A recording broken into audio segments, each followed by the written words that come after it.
निशुम्भ शुम्भ गर्जनी प्रचण्ड मुण्ड खण्डिनी बने रणे प्रकाशिनी भजामि विन्ध्यवासिनी।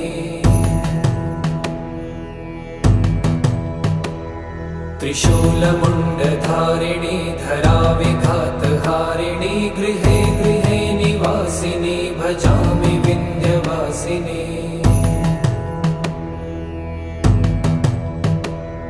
दरिद्र दुःखहारिणी सदा विभूतिकारिणी वियोगशोकहारिणी भजामि विन्ध्यवासिनी।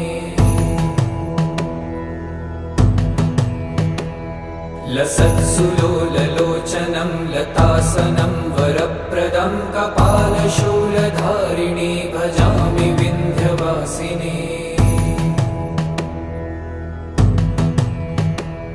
कराब्जदान